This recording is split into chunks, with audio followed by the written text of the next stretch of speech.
Parce qu'il met un certain temps quand même. Bonjour de nouveau. Eh bien, voici la deuxième partie de cette série de vidéos. Je vous présente mes ouvrages, enfin une partie de mes ouvrages. Voici donc la cosmologie de la conscience.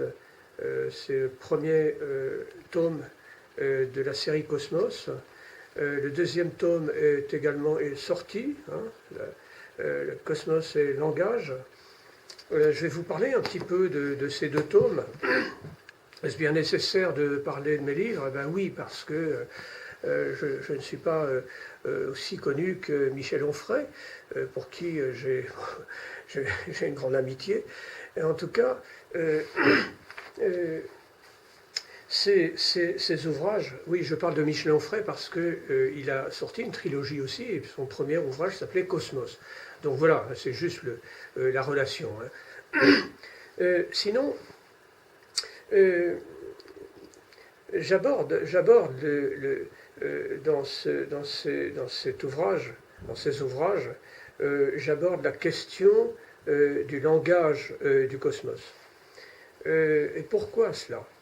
Eh bien, parce que si nous voulons penser autrement aujourd'hui, si nous voulons passer à dans un nouveau paradigme et de penser autrement, eh bien, il est important de connaître le langage du cosmos.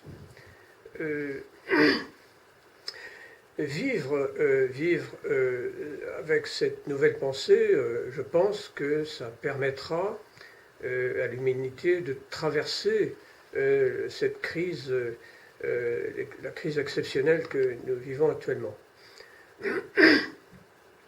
La synchronicité s'ajoute à la causalité, c'est-à-dire à la logique que nous connaissons depuis 25 siècles.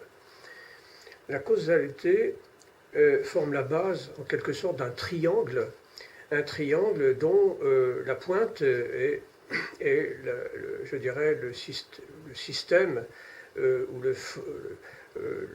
la formulation, on peut dire, de la synchronicité avec la notion d'archétype.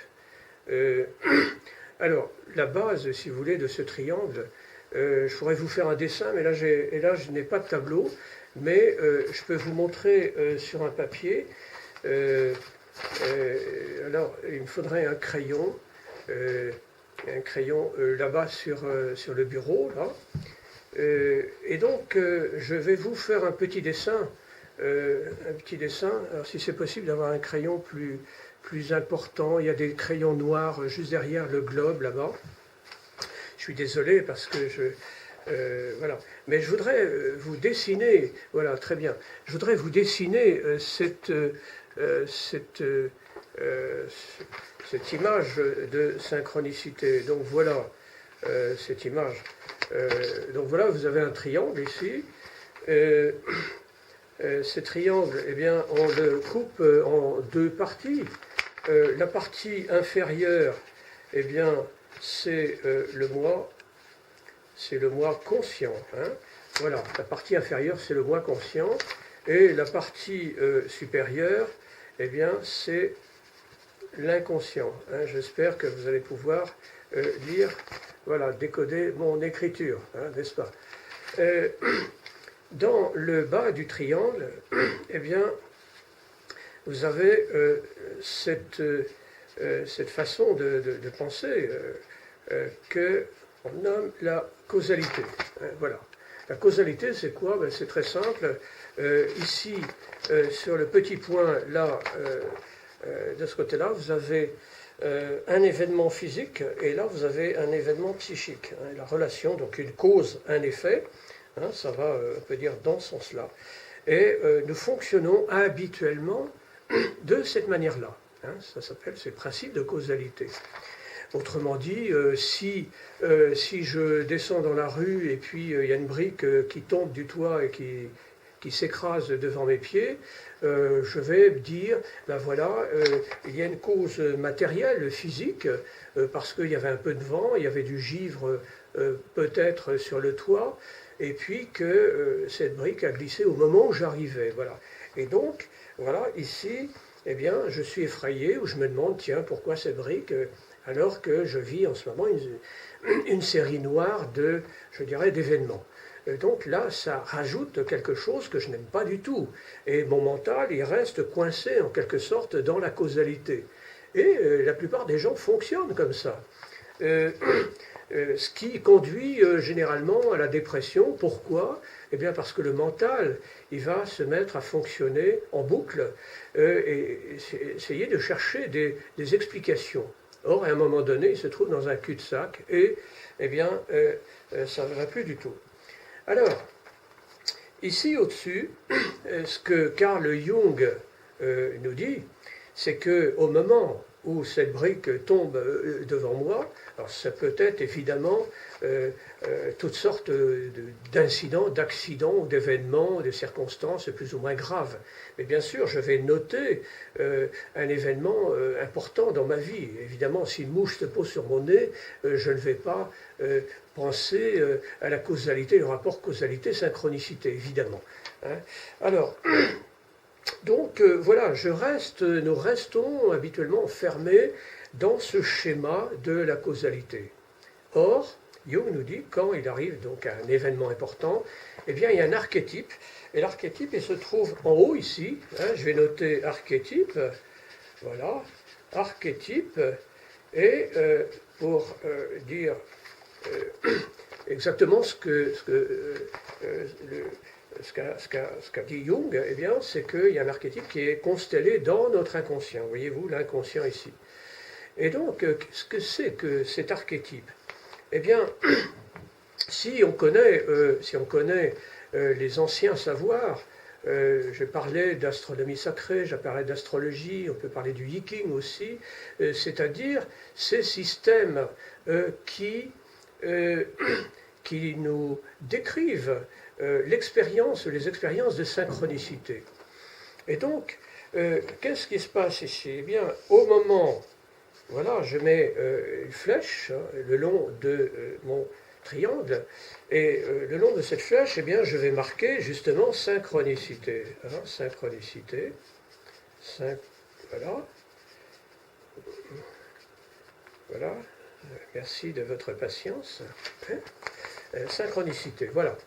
Alors, synchronicité, ben, ça veut dire quoi, tout simplement? Eh bien, il y a un événement synchrone, hein, un événement ici physique, un événement psychique qui est synchrone avec un événement céleste, un événement qui se passe dans l'univers, ou, si vous voulez, dans le monde quantique, si on s'intéresse plus précisément à la physique, à la nouvelle physique. En tout cas, la question ici, c'est que si nous voulons avoir du sens, si nous voulons comprendre l'événement dans sa totalité, eh bien, il faut se référer à cet archétype. Or, eh bien, en astrologie, par exemple, l'astrologie, je dirais, traditionnelle, eh bien, on va trouver les archétypes avec les planètes. Alors, on va me dire, oui, mais quel rapport avec la cosmologie de la conscience? Eh bien, moi, ce que je peux vous dire, c'est que l'astrologie décrit évidemment ce qui se passe dans le système solaire, ce qui se passe sur le plan synchronistique, sur le plan des symboles, des énergies, etc. Et donc, un langage qui est là. La cosmologie de la conscience, elle élargit, si vous voulez, à l'univers entier. Autrement dit, quand un archétype est constellé dans notre inconscient, c'est-à-dire une énergie, eh bien, c'est dans l'univers entier. Mais nous allons prendre le système solaire comme étant un référent facilement mesurable, parce que si on s'intéressait à ce qui se passe dans l'atome, eh bien, ça va beaucoup trop vite, et si on s'intéresse pour comprendre la synchronicité, si on s'intéresse à la galaxie, eh bien, ça tourne beaucoup trop lentement. La galaxie mettant 240 millions d'années pour faire le tour complet. Donc, le système solaire, un système de mesure extrêmement pratique pour nous. Voyons, la Terre, elle effectue sa rotation en 24 heures sur elle-même, c'est le cycle circadien. Déjà, là, nous avons un cycle. Ensuite, il y a le cycle solilunaire, la relation Terre-Lune-Soleil, la relation Soleil-Terre. La relation Soleil-Terre, c'est quoi? Eh bien, c'est, en une année, eh bien, ça nous donne le zodiaque. Alors, au cours d'une troisième vidéo, eh bien, je parlerai de ce zodiaque, du zodiaque, des planètes, de ce monde planétaire que décrit l'astrologie, mais à mon avis d'une façon très insuffisante. Et donc je reviens, si vous voulez, sur cette question de la synchronicité. Pourquoi? Eh bien, parce que, à mon avis, eh bien, c'est la pensée du futur. La pensée du futur, eh bien, elle consiste à penser et à vivre en termes de participation avec l'univers et son intelligence. Bien sûr, à partir du moment où on conçoit que l'univers puisse être intelligent. Mais depuis des milliers d'années, dans toutes les traditions, dans ce que René Guénon a appelé la tradition primordiale, eh bien, on sait que l'univers est intelligent. Maintenant, ça a été formulé avec des symboles, etc. Aujourd'hui, la nouvelle physique et l'astrophysique, eh bien, nous disent que, en tout cas, certains grands physiciens nous disent que l'univers est conscience. L'univers est conscience, pourquoi? Eh bien, parce qu'il vibre d'informations, d'énergie. On sait aujourd'hui que la matière dure, eh bien, au niveau subatomique, elle n'existe pas. Donc c'est de l'information. Et cette information qui tapisse en quelque sorte l'univers entier, eh bien cette information, elle est extrêmement intelligente. De penser le contraire, eh bien ce serait preuve de faire ou de mauvaise foi ou d'ignorance. En tout cas, si le cosmos est ce qu'il est, c'est-à-dire ordre, en grec, cosmos, ça veut dire ordre, il n'est pas chaos, c'est-à-dire désordre, eh bien, c'est parce qu'il y a cette harmonie, cette harmonisation, cet ordre perpétuel qui, nécessairement, est sous-tendu par un langage. Et le langage, lui-même, sous-tendu par une pensée, une conscience. Donc, ce que je veux dire, avant de terminer cette vidéo, ce que je veux dire, c'est que l'être humain participe de cette conscience, il participe de cette intelligence. Et de quelle façon? Eh bien, il existe un engramme dans notre corps, dans notre ADN. Cet engramme est lié au système solaire et au moment où le petit enfant vient au monde. Et là, la tradition astrologique nous parle de thème astral ou thème de naissance. Et effectivement, au moment où le petit enfant se présente au monde, on peut dire que c'est l'univers qui se présente à lui à ce moment-là, eh bien, le petit enfant est saisi par les forces gravitationnelles et il est impacté par l'information cosmique. Et donc, à partir de ce moment-là, j'ai pu dire dans ce livre, La cosmologie de la conscience, que nous sommes des êtres cosmiques. Alors, donc voilà pour cette vidéo et je vous convie pour la prochaine, c'est-à-dire le numéro